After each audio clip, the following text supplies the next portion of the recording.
مرحبا بكم. اليوم سأحكي لكم تجربتي، ربما ليست شيقة أو حتى حزينة مؤلمة، لكنها بالتأكيد تستحق الذكر، فربما يتعلم منها الآخرون.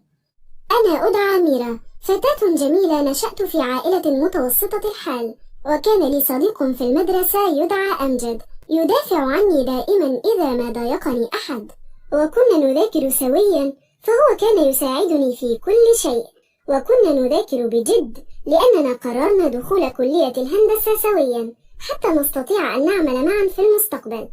ومرت الأيام ودخلنا نفس الجامعة، وكنا نذهب ونعود كل يوم معا، ونحضر المحاضرات أيضا سويا، وإذا مرض أحدنا كان الآخر يذهب إلى الجامعة ليسجل المحاضرات، ثم في اليوم التالي يشرحها للآخر. ومع الوقت تطورت صداقتنا إلى حب شديد، واتفقنا على أن يتقدم لي أمجد بعد تخرجنا وحصوله على عمل جديد لنضمن موافقة والدي. ومع مضي الوقت زاد حبنا، ولكن كان هناك أمرا يؤرقني، فأصدقائي في الجامعة كانوا من عائلات مرموقة ويرتدون ملابس أنيقة كل يوم ويستقلون سياراتهم، بينما أنا أظل أرتدي ملابسي القديمة دائما. وعندما أطلب من والدي أن يعطيني النقود لأشتري ما أحتاجه لا يمنحني إلا القليل. وعندما كنت أحكي لأمجد ما يضايقني يقوم بمواساتي ويطلب مني ألا أضغط على والدي، وأنه عندما يتخرج ويعمل سيحضر لي كل ما أتمناه. ولكن وأنا كنت أحاول أن أقنع نفسي بهذا الكلام، ومع مرور الوقت أصبحت أتشاجر مع أمجد ووالدي، لأن رغبتي في أن أصبح مثل أصدقائي وأمتلك ما تمتلكه أي فتاة أخرى تزيد. واستمر الحال هكذا، أطلب الكثير ولكن آخذ القليل، ثم أذهب لأمجد فيواسيني ويعدني أنه سيحضر لي كل ما أتمناه. وذات يوم عندما عدت إلى المنزل بعد أن قام أمجد بتوصيلي كالمعتاد، إذا بوالدتي تطلب مني أن أرتدي أفضل ما لدي، لأنه قد تقدم شاب لخطبتي وسيأتي لأراه. لم أعرف كيف أصف شعوري حينذاك، فلقد شعرت وكأنني تجمدت مكاني من الصدمة، وأصبحت أحدث نفسي قائلة: شاب تقدم لخطبتي؟ إذا ماذا عن أمجد؟ فأنا أحبه منذ سنوات وهو أيضا يحبني. لا، بالتأكيد لن أوافق أبدا على هذا الأمر، لذا قررت أنني سأتظاهر بالهدوء وأراه، ومن ثم سأرفضه بحجة أنه غير مناسب وأنني أريد أن أتخرج أولا. وبالفعل جاء هذا العريس المنتظر، وكان يدعى أحمد، وهو يكبرني بعدة أعوام قليلة، ويعمل في وظيفة جيدة في إحدى الشركات، ومستواه المادي جيد جدا، فهو شخص حقا تتمناه جميع الفتيات. ولكن لست أنا.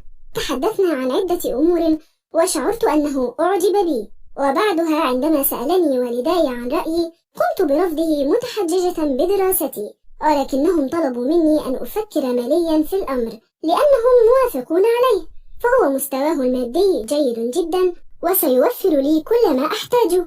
حقيقة لا أعلم لما ظل هذا الكلام يدور في ذهني طوال اليوم، وقررت أنني لن أخبر أمجد بأي شيء حدث.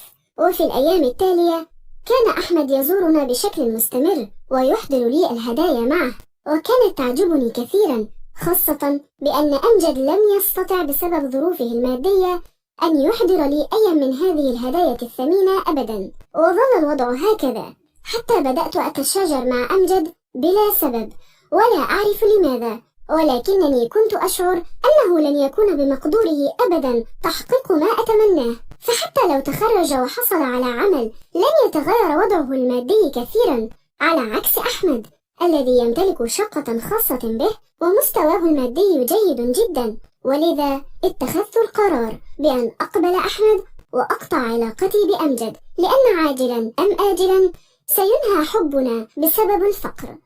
فقابلت أمجد وأخبرته عن تقدم شاب لخطبتي وأنني وافقت عليه.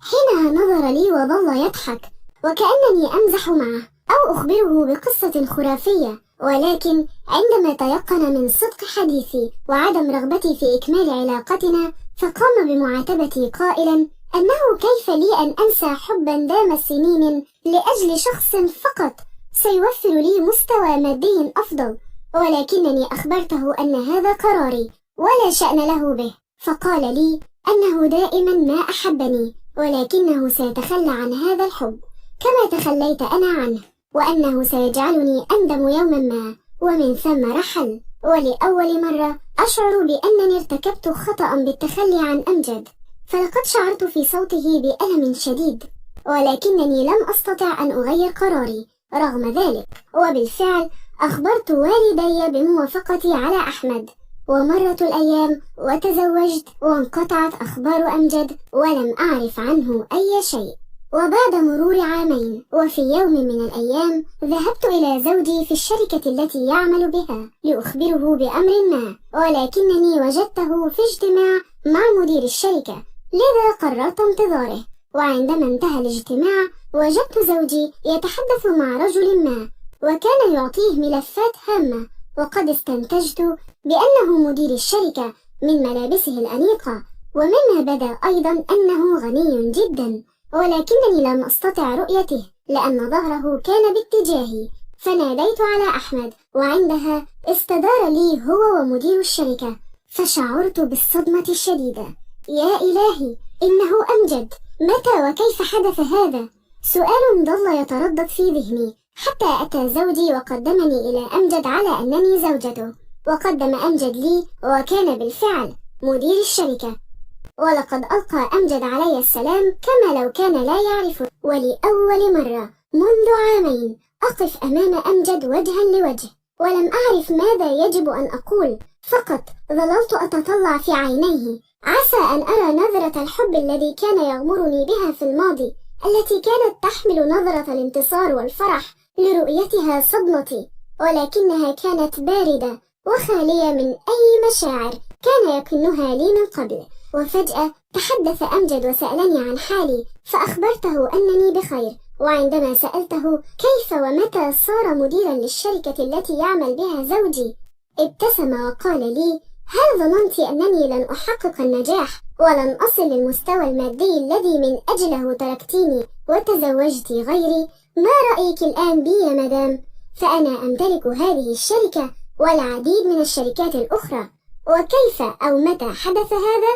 فهذا ليس من شأنك، ولكن أتعلمين أمرا؟ لقد ندمت على كل لحظة في العامين الماضيين لأنني أحببتك يوما. وعندما حاولت أن أتحدث قال لي بتحذير: لا تحاولي أن تقولي شيئا أبدا، ثم تركني ورحل. لا أعلم حقا كيف أصف لكم شعوري حينذاك، ولكني ندمت على كل ما فعلته بأمجد، وأتمنى الآن لو يعود الزمن بي إلى الوراء لأصحح الخطأ الذي ارتكبته.